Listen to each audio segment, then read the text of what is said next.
Assalamualaikum warahmatullahi wabarakatuh.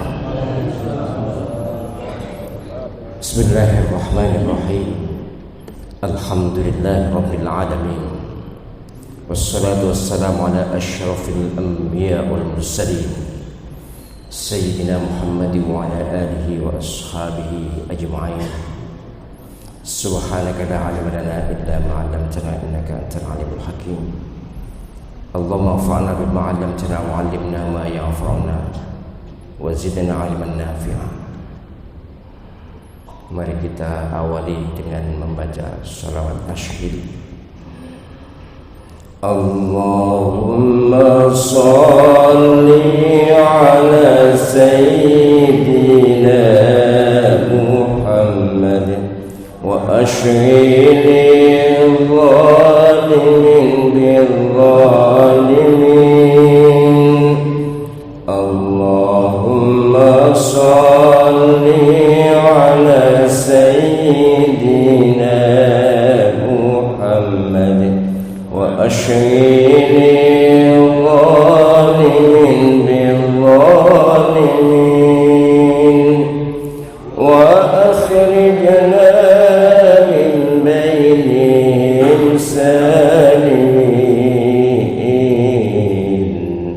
wa ala alihi wa sahbihi ajma'in. Bapak-bapak, ibu-ibu, jamaah Masjid Raudhatul Jannah rahimakumullah, moga-moga semua dirahmati Allah Subhanahu wa taala. Rahmat kesehatan lahir batin, rahmat kemudahan hidup, kelancaran rezeki, dan rahmat keselamatan dunia akhirat. Amin ya rabbal alamin. Tentu kita wajib bersyukur kepada Allah Subhanahu wa taala bahwa pagi ini alhamdulillah kita dirahmati Allah SWT dengan rahmat kesehatan, kemauan dan kemampuan untuk bisa sholat subuh berjamaah di masjid ini. Moga-moga syukur kita ini ditambah oleh Allah SWT dengan nikmat-nikmat yang lain. Amin ya rabbal alamin. Tentang sholat asyil, memang ini sudah 3 bulan yang lalu kami deklarasikan, Mas Anies, Habib Rizik, kita sepakat bahwa kita gemakan ke seluruh Indonesia dan di berbagai forum. Kemarin ada 460 jenderal dan profesor di Jakarta, juga saya ajak sholawat asyir. Sholawat sejarahnya adalah yang disusun, dirintis oleh Sayyid Ja'far Shiddiq, cucu kelima atau generasi kelima Nabi Muhammad SAW, ketika Ahlul Bait dipersekusi oleh penguasa saat itu. Penguasanya Islam sebenarnya, ya, tapi itulah penguasa dimanapun, apapun agamanya, penguasa itu power tends to corrupt ya.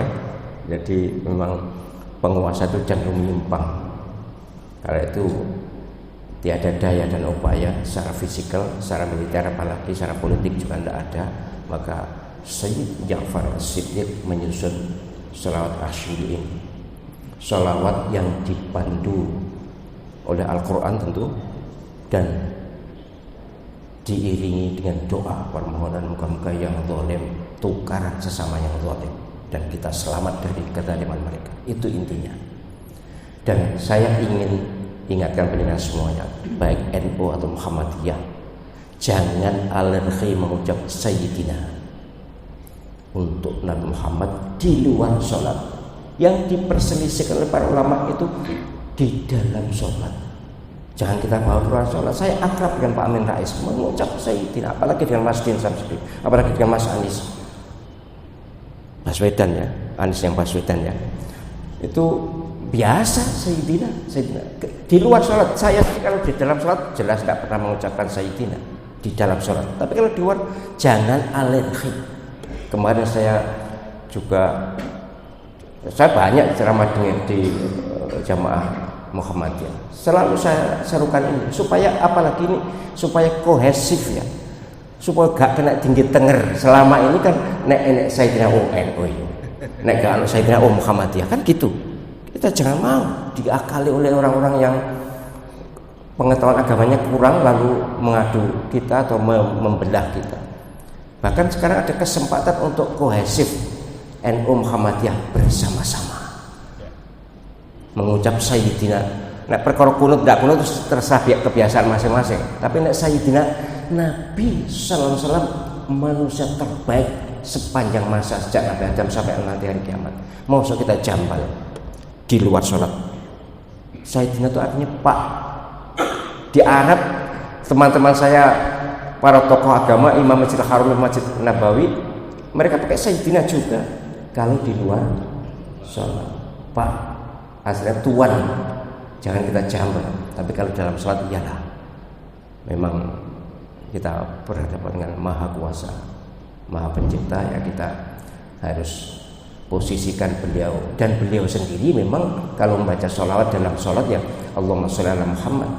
Beliau sendiri bukan Allahumma sholli alayya, enggak. Allahumma sholli ala Muhammad wa ala ali Muhammad. Itu sholawat di dalam sholat. Kalau di luar sholat ya beliau memang tidak pernah mengucap Sayyidina sendiri. Beliau sendiri tidak mungkin memanggil dirinya Sayyidina. Tapi ini penting saya sampaikan, ini justru kesempatan emas untuk kita kohesifkan.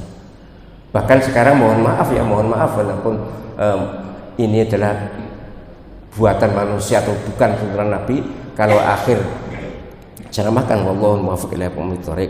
Kalau NU kalau Muhammadiyah billahi taufiq hidayah biasanya gitu. Sekarang saya minta untuk dikohesifkan. Ini bukan ibadah mahdhah kok. Ibadah muamalah, ibadah pergaulan, ibadah ijtimaiyah. Ayo kita kohesifkan. Jadi sekarang itu Mas Anies coba hampir selalu nutup tuh wallahu muwaffiq ila aqwamit thoriq. Untuk apa? Untuk menghilangkan jejak-jejak perbedaan kita dalam kepergaulan kemasyarakatan. Kalau dalam ibadah memang ijtihad masing-masing dan memang tentu ada tuntunannya. Tapi kalau di luar sholat, apalagi nutup memang selalu dengan kafaratul majelis ya. Itu semuanya. Itu sudah kita kampanyekan sejak beberapa tahun yang lalu. Tapi kalau yang khusus itu ya sesuai dengan kebiasaan masing-masing, mari kita biasakan dengan yang mana, karena itu istimewa. Baik hadirin hadirat rahimakumullah, kepemimpinan dan fitnah akhir zaman ini memang berpadu untuk saat ini. Kaum muslimin rahimakumullah, memang kita alami, kita hidup di akhir zaman. Ya memang sejak Nabi Muhammad SAW diutus itu tanda akhir zaman. Tapi sekarang makin akhir tentu. Dalam banyak hadis yang saya baca ada hadis akhir zaman itu saya ada dokumen hadis akhir zaman itu memang salah satunya ya seperti apa yang terjadi sekarang ini. Jadi kita nikmati saja kehidupan seperti ini. Ada penguasa yang, tapi ini di negara Konoha ya, di Konoha ya, bukan di sini, bukan di Indonesia, di Konoha dan di Wakanda, di Uganda juga. Jadi penguasa itu cenderung zalim, cenderung sainaide, cenderung melanggar. Tapi memang penguasa sehingga aman. Sehingga kemarin kejadian di Lampung, coba itu Lampung Konoha ya, bukan Lampung Indonesia ya. Itu pasti PKI.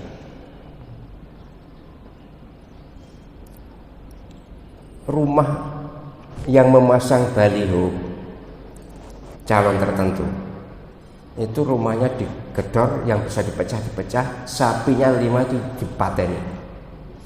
Dan mateni sapi salah ya apa sapi. Mateni silakan disembelih bagus, enggak dibacoi, dibong. Pokoknya kalau penjenengan seumur saya ingat tahun 64. Persis tahun 64 itu ngerusak itu ya. Pokoknya yang penting Saiwar itu terjadi dan betul-betul ingatan saya langsung ya 64. Jadi kalau misalnya nanti setelah Pilpres ada apa-apa, ya sudah kita siap aja. Umat Islam itu adalah siap hidup dan siap mati. Aish kariman au mut syahidan, hidup mulia atau mati syahid. Kalau terpaksa kita harus berhadapan dengan musuh Islam kemudian mati syahid, itu kesempatan emas daripada mati biasa. Tapi tentu kita tidak cari-cari itu. Dan ini kepemimpinan akhir zaman ya terus terang memang terseleksi banget. Ya, saya bukan peramal ya, bukan peramal. Saya tidak meramal, tapi punya keyakinan dan perhitungan bahwa nanti yang jadi adalah yang baik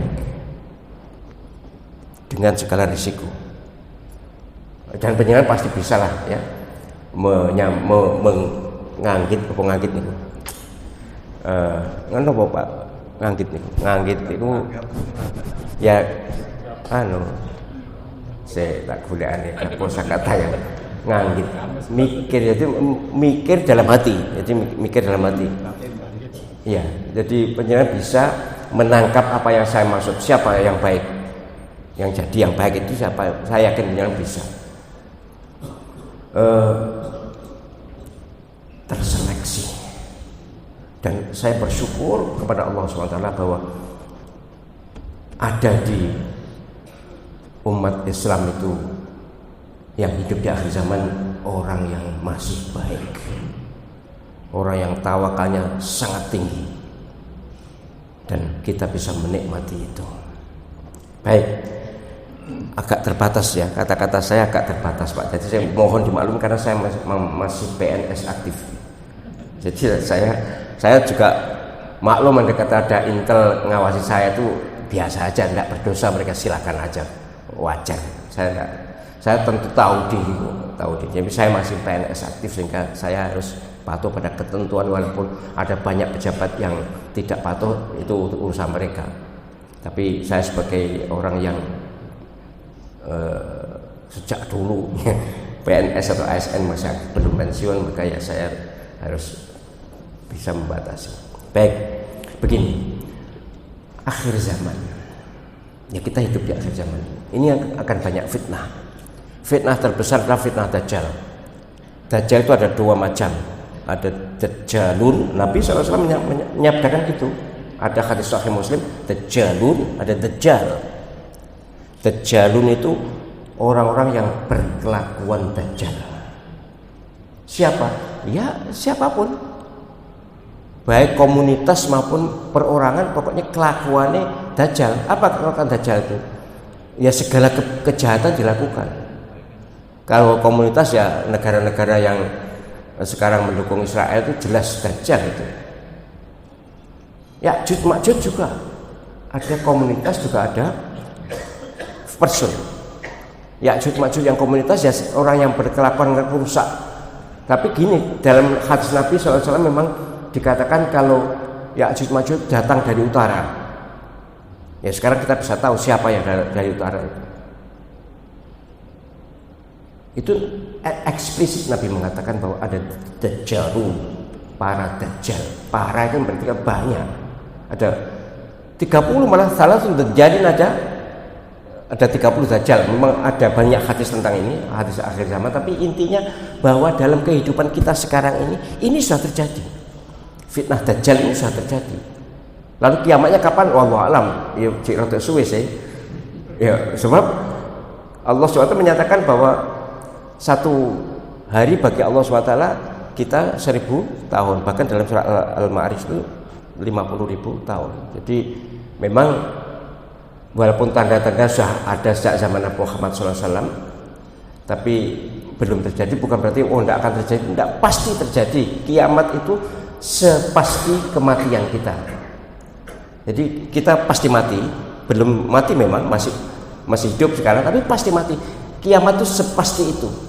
Allah SWT menyatakan la raiba fi, tidak ragu-ragu, tidak disangsikan bahwa pasti terjadi. Nah, kembali kepada Dajjal tadi, bahwa sekarang ini kita hidup dalam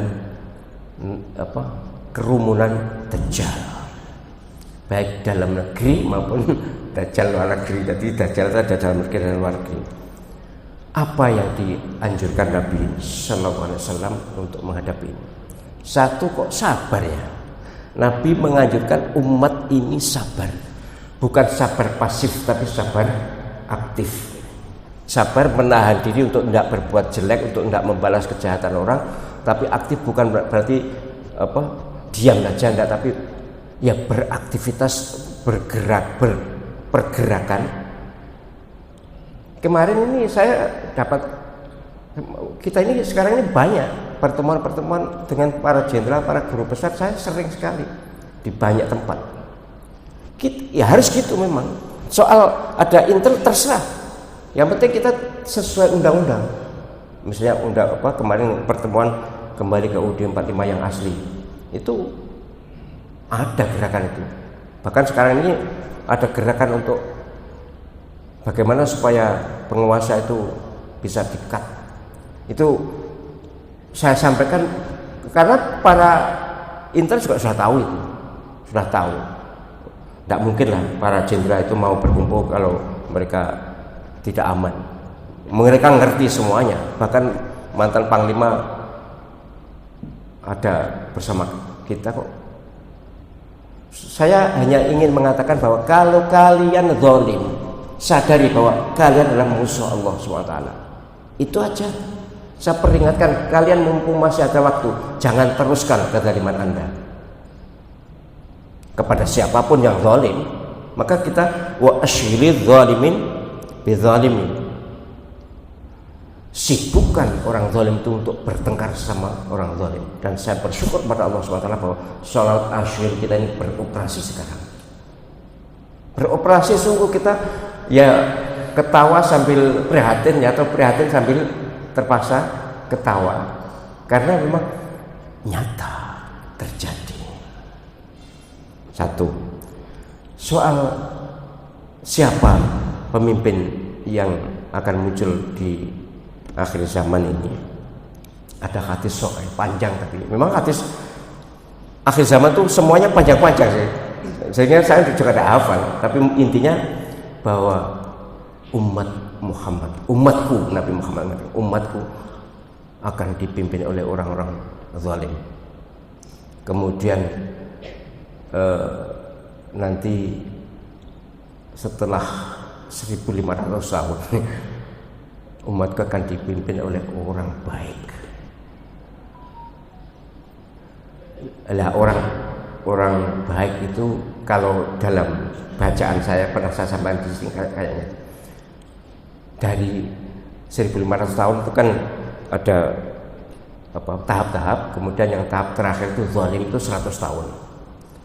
Nah 100 tahun itu sejak gugurnya Khilafah Utsmaniyah. Jadi orang baik, kemudian orang fasik itu, umat dipimpin orang fasik itu sejak habisnya berakhirnya Khilafah Utsmaniyah 1924. Itu sejak itu 100 tahun umat akan dipimpin orang-orang zalim. Dan setelah itu akan dipimpin orang baik. Besok itu 2024 berarti pas 100 tahun. Insya Allah ya, saya tidak meramal, sekali lagi tidak meramal. Keyakinan saya berdasarkan apa yang disampaikan oleh Rasulullah SAW, insya Allah adalah waktunya wis-wayai. Dan penjelasan tidak usah saya sebutkan eksplisit, sudah paham itu, ya? Sudah paham. Ya, satu. Yang kedua atau yang kesekian berikutnya, bahwa di akhir zaman ini nanti ada beberapa fitnah yang harus kita pahami, kita waspadai. Oh ya, perlu saya sampaikan ya, ini nanti saya akan beri hadiah bagi yang bertanya ya. Buku fikih kontemporer jilid 4, hanya 3 tapi yang ingin ya beli ya. Tapi yang hadiah tiap ceramah saya berikan 3 ini. Kalau harga beli kalau di toko buku 120.000, kalau di saya 100.000 aja, kalau ini gratis yang 3 ini. Pertanyaan yang benar ya, sing ojo sokol Bapak milih siapa? Pasti enggak saya jawab itu. Ya, jadi fitnah akhir zaman itu yang pertama sudah saya sebutkan tadi, Dajjal. Dajjal itu perilaku dan person. Yang kedua fitnah akhlas, namanya fitnah akhlas. Akhlas itu ya perang saudara sebenarnya. Akhlas itu perang saudara atau perang sesama kita, sesama manusia, sesama muslim atau ya sesama golongan lah. Nah, perang ini tentu maknanya ada dua makna, perang fisik dan perang non fisik, perang ideologi, perang budaya dan sebagainya itu. Dan ini terjadi di kita, ini terjadi. Cukup sudah NU Muhammadiyah perang selama ini kita alami. Ya, perang dalam arti bukan perang fisik, tapi ya perang faham atau ya semacam. Selama inilah memang ada yang ngadu. Kan Belanda pergi dari sini meninggalkan politik divide et impera, pecah belah dan kuasai, atau politik belah bambu, yang bawah diinjak, yang atas diangkat. Itu tinggalan Belanda dan ditinggalkan untuk supaya umat Islam tidak rukun. Dan kita bisa digitukan. Nah, ini salah kita. Mereka yang ngadu kita salah, tapi kita yang mau diadu itu juga lebih salah. Kalau penjelasan NU-nya Muhammadiyah, jangan mau diadu. Ayo kita rukun, sudahlah. Tidak ada kok yang perlu diperdebatkan, perlu diperselisihkan antar kita. Apalagi NU Muhammadiyah itu jelas on the track semuanya. Kecuali nanti aliran yang sempalan-sempalan itu. Tapi kalau NU Muhammadiyah ini jelas on the track. Saya sudah puluhan tahun, sejak tahun 80-an saya belajar perbandingan mazhab atau belajar perbandingan antar agama ini. Saya sudah tahu betul bagaimana Muhammadiyah, bagaimana itu. Tidak ada masalah. Bismillah banter, Bismillah pelan, tidak ada masalah. Tidak pakai Bismillah juga tidak ada masalah kok. Dan banyak sekali hal-hal yang bahkan bisa ratusan antar kita ini selama ini dikotak. Harus kita akhiri. Dan ini kesempatan untuk mengakhiri. Penjelasan faham, kesempatan untuk mengakhiri friksi NU Muhammadiyah. Walaupun ada ulah orang-orang tertentu pengabdi dajjal itu, ya sudah, terserah mereka, silakan aja. Dan kami sudah sepakat dengan para ulama, para kiai, sepakat tidak tertulis ya, tapi sepakat sudah, biar aja mereka, kami berjalan sebagaimana mestinya. Penjenengan pernah mengetahui saya sebagai pendiri NU Khitoh kan? NU Khitoh saya Gusolah dan saya Gusolah ketuanya, saya sekretarisnya. Bagaimana supaya umat Islam segera rukun, segera bersatu dan tidak mempermasalahkan perbedaan antar kita. Itu prinsip akhlas. Jangan kita mau, sudah cukup sekian, cukup selama ini sudah. Setiap ada jabatan yang UIN pun kan selalu gitu. Pembedaan antara NU Muhammadiyah itu keras sekali. Pokoknya segala kesempatan ada peluang jabatan wis mesti tukaran, eksplisit maupun implisit. Nah itu, oke, ini kesempatan emas. Jangan lagi sopo sing ngira kalau ada peluang tokoh bersatu dalam perbedaan. Sayang bahasa saya terbatas lah. Siapa yang ngira? Ini desain Allah Subhanahu wa taala. Saya yakin desain Allah Subhanahu wa taala. Belum lagi kalau terkait dengan akronim, dengan syahadat dan sebagainya itu. Itu untuk ke eksplisit dan enak. Baik, fitnah dajjal, fitnah akhlas. Kemudian fitnah sarra. Akhir zaman ini. Fitnah sarra itu hedonisme. Orang serba mengukur apa-apa dengan ukuran dunia, harta, kekayaan. Ini sekarang.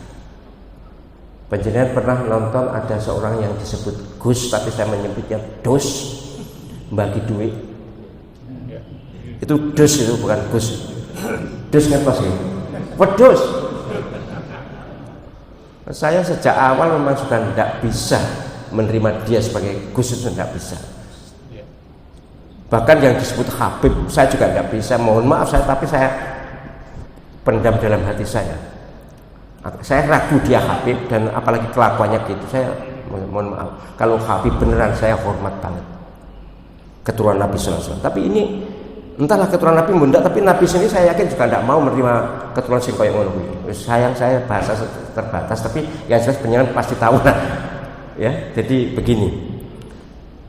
Sekarang ini para orang yang disebut tokoh agama, kiai, ustadz, habib atau apapun ya, itu sudah apa? Nggak ono bedane karo wong sing gak ngerti agama gitu loh. Iki halal apa haram tuh nggak dipikir. Subhanallah. Tapi alhamdulillah kami masih punya komunitas yang resisten terhadap hal ini. Para kiai pesantren tentu dalam naungan Allah SWT, rahmat Allah SWT. Nah, masih banyak tapi ini sudah hampir tapi nanti sebenarnya nggak ada buku nanti. Jadi ada hadis ya, riwayat Al-Hakim, panjang hadisnya, pernah disampaikan oleh Kiai Hasan Abdullah Sahab. Hadis ini mengerikan menurut saya, menakutkan. Hadis sahih riwayat Imam Hakim dalam kitab Mustadrak Imam Hakim. Intinya begini, nanti pada suatu saat akan ada kesempatan untuk memilih pemimpin. Jika kalian memilih pemimpin karena asabiyah, karena fanatisme golongan, fanatisme partai, sementara kalian tahu ada orang yang lebih baik, lebih pantas untuk dipilih sebagai pemimpin, dan kalian tidak memilih itu, tapi memilih yang lain karena asabiyah, karena golongan, karena partai, maka kalian berarti berkhianat kepada Allah Subhanahu wa ta'ala. Coba orang berkhianat kepada manusia aja dosanya tidak keturunan, apa ini berkhianat kepada Allah Subhanahu wa ta'ala, berkhianat kepada Rasulullah SAW, dan berkhianat dengan kaum muslimin. Coba, berarti berat sekali orang yang mengabaikan kesempatan untuk memilih pemimpin. Ada kesempatan, ini tahu ini orang baik, tapi karena golongan, karena apa ini asabiyah, lalu dia tidak. Dan ini dilakukan oleh tokoh yang bukan hanya tokoh biasa, tokoh agama. Saya prihatin berat begini. Ingat, masa sih gak iso mikir, masa sih ndak punya hati. Jadi ya waras, waras secara akal, tapi ndak waras secara hati. Yang sudah kita kenal ini tokoh yang peduli pada agama, tapi ternyata harus bela-bela begini. Astagfirullah. Ini bahaya. Saya hanya ingatkan dengan bahasa yang terbatas, janganlah panjenengan ngotot demi partai, demi golongan, demi asabiyah, lalu mengabaikan orang yang panjenengan ketahui sebagai orang baik. Kecuali memang penyanyi tidak tahu sama sekali bahwa ini, pokoknya ini sing apik, ini elek. Terserah. Jika hati ini benar-benar mengatakan begitu, saya yakin Allah mengampuni. Tapi kalau orang punya hati kayaknya susah ya untuk tidak tahu bahwa ini baik itu atau dibanding itu, kayaknya tidak bisa. Dibanding ini ada misalnya 5 orang atau 4 orang. Iki kena diwaca dari track record dan penyanyi bisa kok nge-googling, bisa kok mengetahui iki sholat pora, iki iso wudu pora, itu ngerti penyanyi, pasti bisa. Viral kok, masuk gak ngerti. Itu. Kemudian ini bisa sholawatan, ini bisa ngaji, bisa khutbah. Masuk sih gak beda. Nek penyanyi tetap ngotot kena ancaman. Na'udzubillah, tsumma na'udzubillah. Iya yang kini kita gak apa-apa.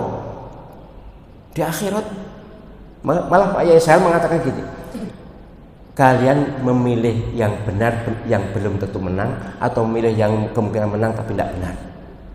Pilih yang benar walaupun belum tentu menang. Apalagi benar dan kemungkinan menang. Woi, itu ngono loh. Jadi ini hadis ini menurut saya hadis paling mengerikan soal hadis akhir zamannya. Berkhianat kepada Allah Subhanahu wa ta'ala, berkhianat kepada Rasulullah SAW, berkhianat kepada umat Islam, bukan pada orang Islam, tidak. Umat Islam berarti kan seluruhnya. Astagfirullahaladzim, Masya Allah, dosa berat. Mereka inilah yang saya yakin disebut dalam Al-Quran, wa ma hum bi kharijina minan nar. Mereka ini tidak bisa dikeluarkan dari neraka. Na'udzubillah. Jadi nanti dalam hadis Sahih Bukhari itu diceritakan, Bukhari Muslim diceritakan bahwa nanti ada orang-orang yang beriman ini dimasukkan surga. Bukan ini ya, orang yang beriman dimasukkan neraka karena dosanya banyak, kemudian dicuci lalu nanti bisa bersih, bisa masuk surga. Ini ada yang dicuci tidak bisa bersih. Ya, dugaan saya yang ini yang disebut berkhianat kepada, dan memang itu ayat itu 167 ya. Nanti penyanyi baca Al-Baqarah pokoknya. Saya juga lupa halaman, panjang ayatnya panjang tentang kepemimpinan itu. Jadi orang yang masa bodoh terhadap kepemimpinan ini, maka nanti akibatnya dia akan tersesat dan kemudian yaitu berkhianat itu, lalu masuk neraka, tidak bisa dicuci, akhirnya wa ma hum bi kharijina minan nar, tidak bisa dikeluarkan dari neraka.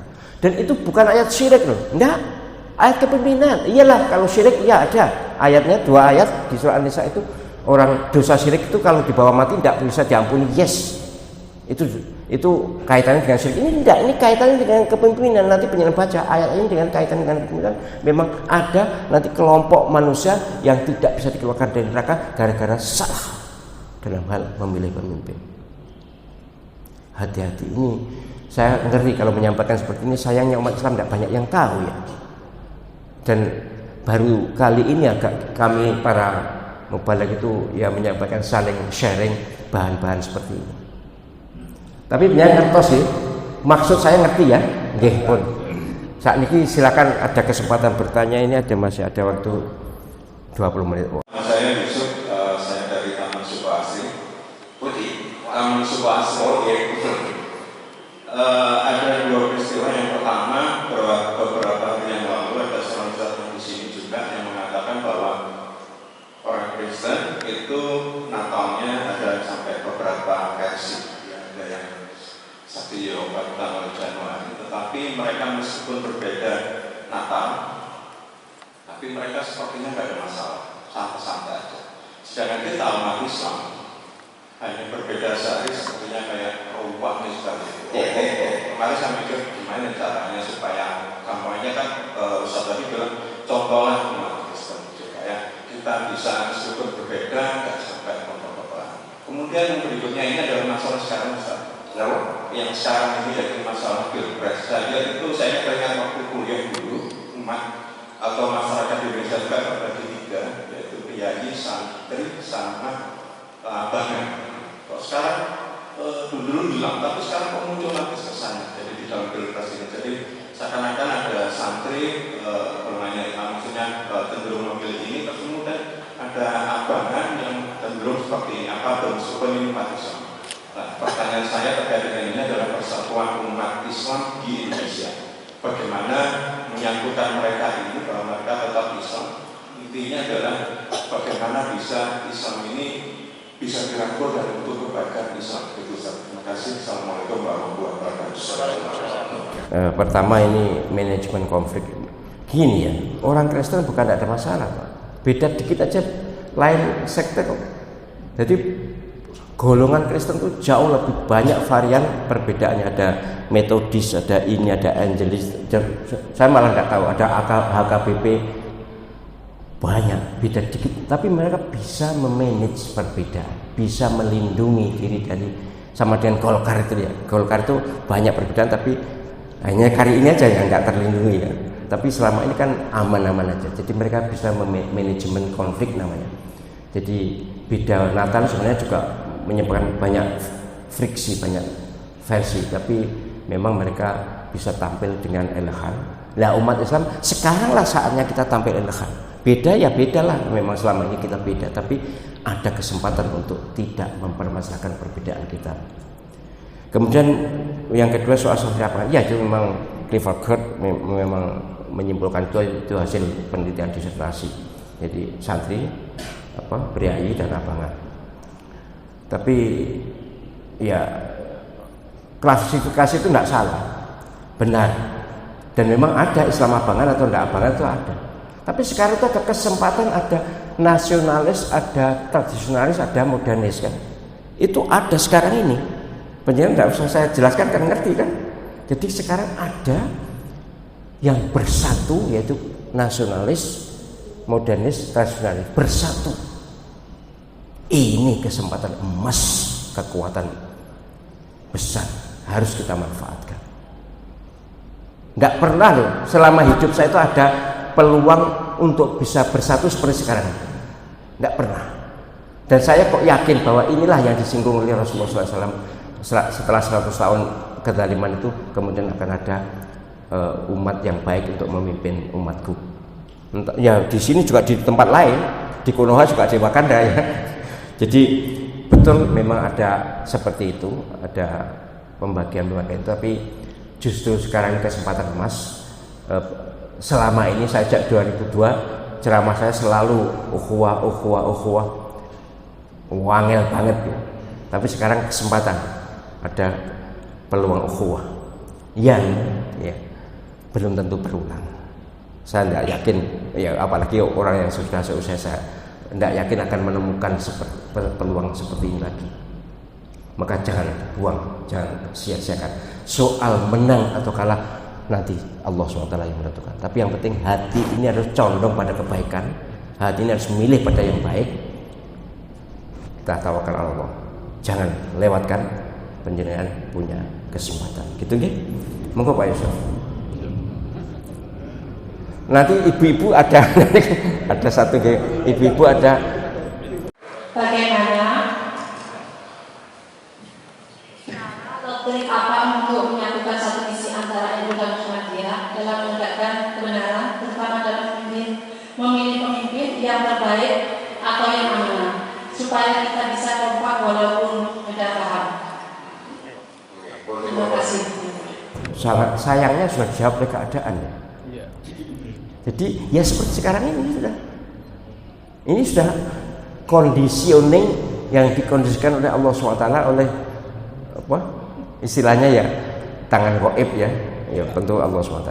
Bahwa seperti ini sekarang ini kesempatan untuk kita bersatu. Ngoten gitu. Berarti bagaimana ya kita tinggal ngalir aja. Ya kita terima perbedaan ini tidak dipersoalkan. Tapi kan penyanyi sudah bertanya, monggo. Ya gitu, kalau kiatnya ya kiat yang ada sekarang ini sudah ikuti aja. Pun yang ketiga silakan. Baik, terima kasih. Asmanya. Lah Pak Amari ini membuat. Akhir-akhir ini memang bagaimana politik, tahun politik agak memanas. Mohon maaf, berita ini juga belum tentu benar. Yang kami terima itu 28 Desember kemarin, salah satu ketua PB Jatim dicopot. Belum tentu benar itu. Pasti benar.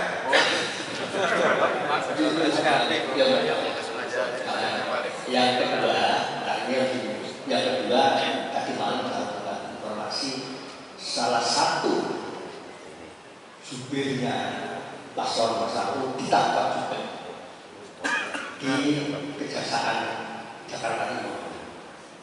Salah satu partai pengusung, bukan terkait dengan supirnya, itu berkaitan dengan perusahaan.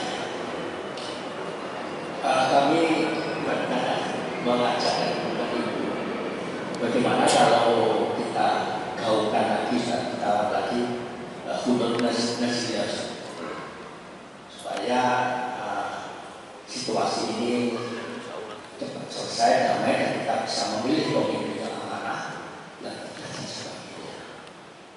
Ustaz mungkin bisa di seluruh Jawa Timur langsung alhamdulillah langsung itu kata nuwun maaf. Bismillah. Barakallahu fiik. Masih ada kesempatan satu berarti. Jadi gini, memang itu berita yang penyiar sampaikan itu benar, dan usul penyiar itu benar. Itu sudah 5 tahun saya lakukan, sejak 5 tahun yang lalu pun nazilah sampai sekarang, dan nanti sampai akhir pilpres baru mungkin kalau perlu berakhir ya berakhir. Tapi intinya berita-berita itu benar, dan saya yakin itu ya itu wa asyiril zalimin bidzalimin. Biarlah, kami sepakat sudah, silakan berulah, silakan. Kalian toh hanya sedikit, silakan. Toh juga katakanlah dari segi wibawa kalah dengan para kiai. Para kiai yang bersama saya adalah kiai-kiai terpilih, kiai-kiai yang tahu mana yang hak, namanya yang batil. Nggih, ngoten Pak Almi. Tapi sayang saya terbatas bahasa saya, sehingga tapi saya itu murid saya. Saya bela betul yang dicopot murid saya. Jadi saya sudahlah, jangan kecil hati, tetap jalan. Ngoten nggih? Monggo silakan. Nggih. Assalamualaikum warahmatullahi wabarakatuh. Ustaz Profesor Ahmad Jarot, saya mau bertanya, sudah mati kan ada pilpres mungkin kurang lebih 45 hari lagi ya. Segala sesuatunya itu urusan harus diserahkan pada ahlinya, kalau tidak akan menunggu kehancurannya. Kita sebagai masyarakat harus memilih presiden yang terbaik. Nah, ketiga-tiganya sekarang ini kan semua muslim. Menurut Ustaz, kriteria yang terbaik itu bagaimana menurut Ustaz? Terima kasih.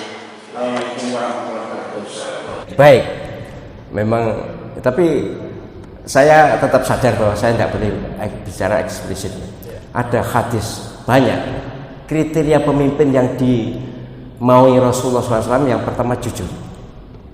Ada hadisnya, semuanya ini ada hadisnya, cuma saya tidak mungkin sebutkan karena waktunya. Jujur. Yang kedua amanah. Amanah itu bisa melakukan tugas sesuai dengan tupoksinya, itu amanah. Bisa melakukan kewajiban sebagaimana semestinya, itu amanah. Yang ketiga ahli dan cerdas. Ya, ahli dan cerdas itu fatonah. Yang keempat bertanggung jawab.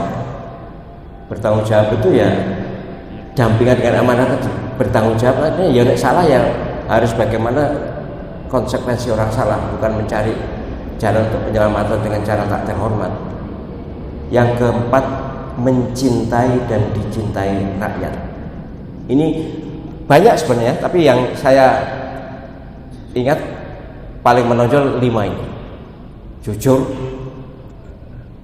Ada pimpinan di Konoha itu raja bohong, itu ada di sana. Sekian puluh janji itu sama sekali tidak pernah dipenuhi. Itu kalau di Konoha, juga di Wakanda sama itu. Itu jujur, amanah, bertanggung jawab, cerdas, ahli dan cerdas, mencintai dan dicintai rakyat. Ini nggih. Monggo yang lain. Assalamualaikum warahmatullahi wabarakatuh.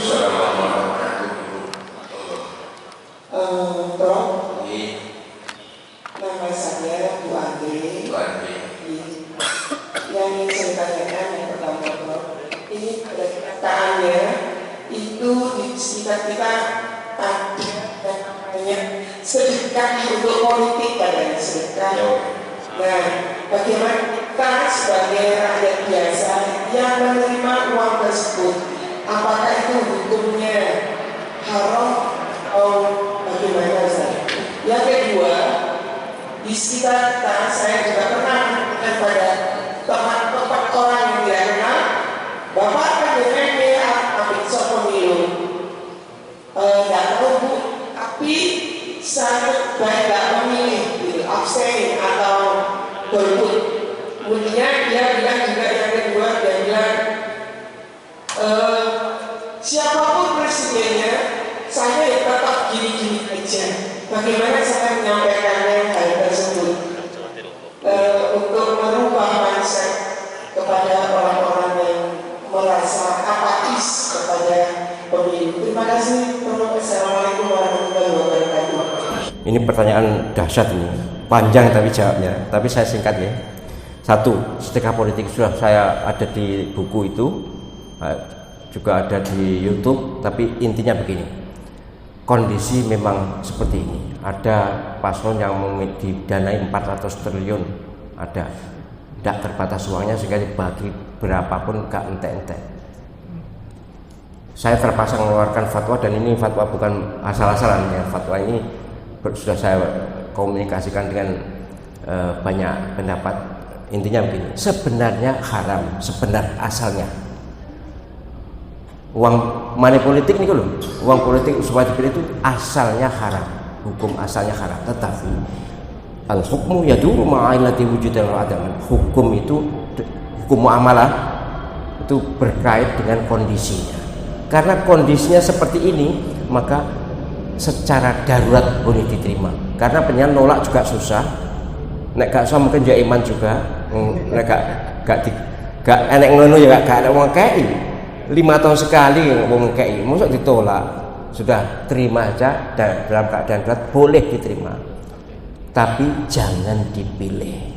Mengapa? Karena orang yang memberi pasti moralnya hazard, ada darurat moral.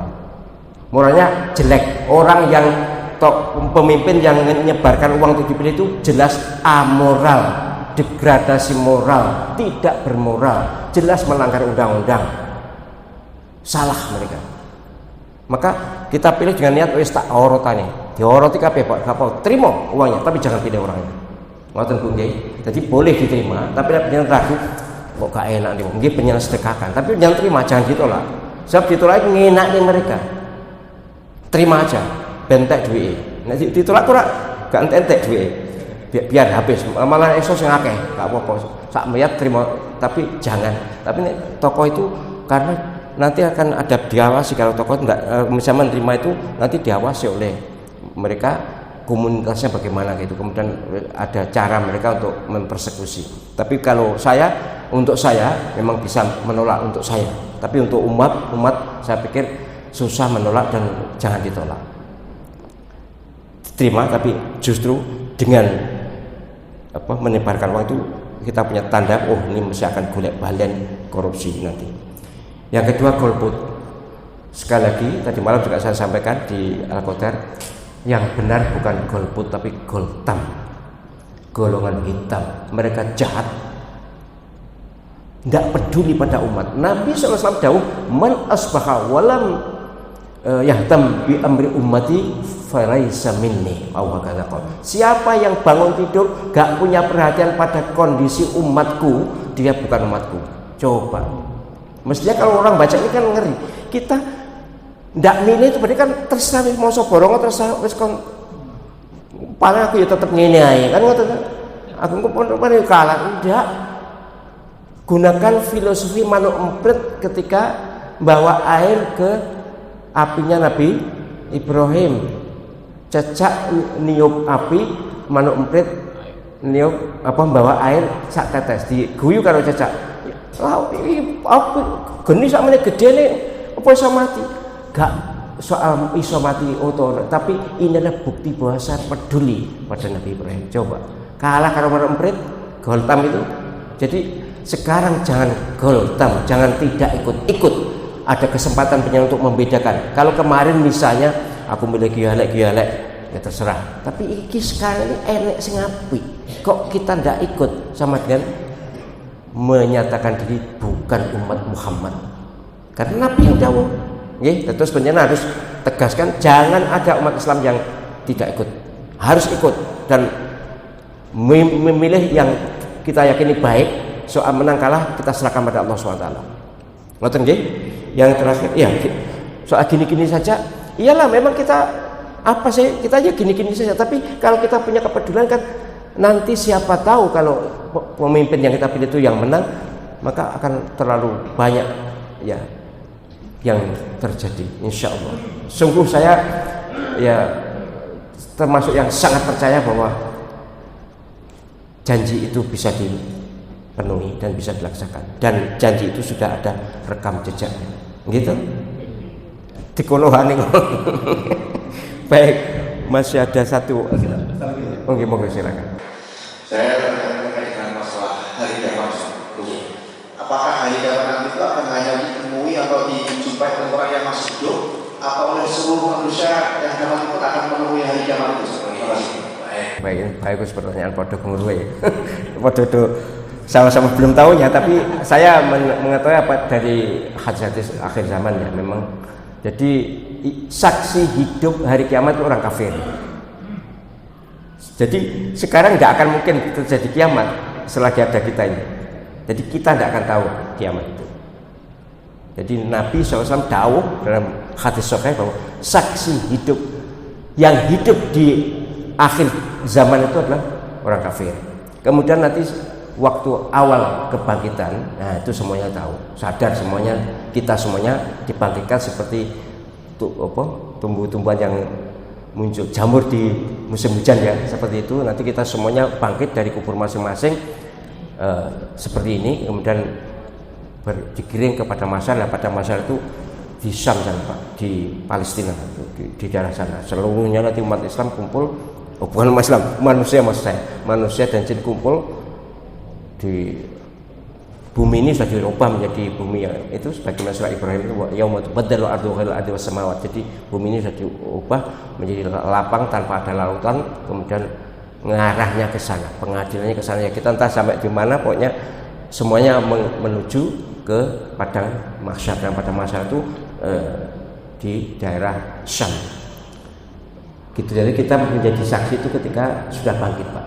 Kalau waktu masih hidup tidak akan terjadi, kita tidak akan menjadi saksi hari kiamat. Kalau tanda-tanda hari kiamat, ya sekarang kita sudah menjadi saksinya tanda kiamat. Tapi kalau dengar hari kiamat, pas terjadi huru hara hari kiamat itu memang yang menjadi saksi atau yang hidup saat itu adalah orang kafir. Disampaikan ada perbedaan dalam universitasnya. Saya tanyakan, ulama-ulama ini kan juga banyak perbedaan. Jauh mendukung salah. Nah, kita sebagai umat ini, karena ulama itu adalah panutan, kita sebagai umat apa boleh dalam hati mengatakan itu kok gitu. Artinya itu menyalahkan atau memarahi, tapi dalam hati. Syukur. Memang ini sulit Pak ya.